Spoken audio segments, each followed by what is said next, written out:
A British Columbia man flew from Vancouver to Toronto carrying 2 handguns in his briefcase. He followed all the rules, but somehow got on that plane without being scanned. CTV's Sarah Galashin has the exclusive details.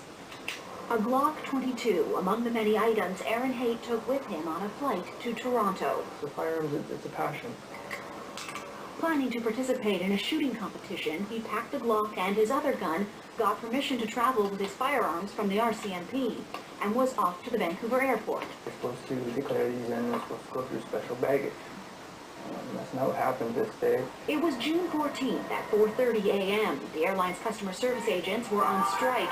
Haight told the manager at the Vancouver counter that he had 2 guns, and he was handed this form. I trusted this man. So that paperwork then got me into this trouble I'm in. Haight filled it out, signed his name, and indicated the RCMP had authorized him to travel. And then They told me to bring the firearms on the plane with me.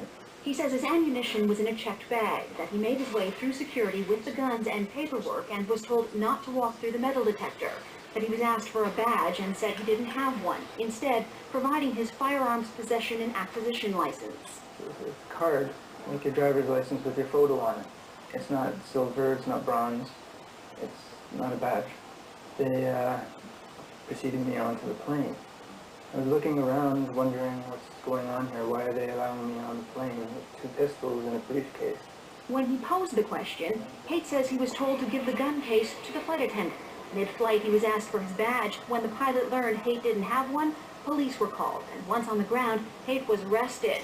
The charge, impersonating an officer.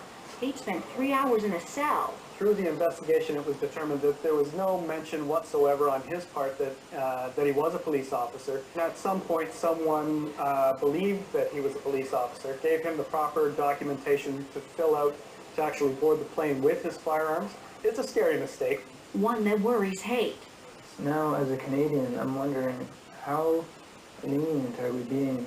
In a statement, Stephen Fletcher, the federal minister responsible for airport security, writes, "There are stringent security regulations in place and we expect them to be followed. We take all allegations very seriously." CATSA, Canada's Air Transport Security Authority, and Air Canada both insist they do too, though both declined to comment on camera. Lisa? Well, Sarah, that these guns made it into the airplane cabin in the first place is stunning. How could there be such a lack of checks and balances seemingly right across the board?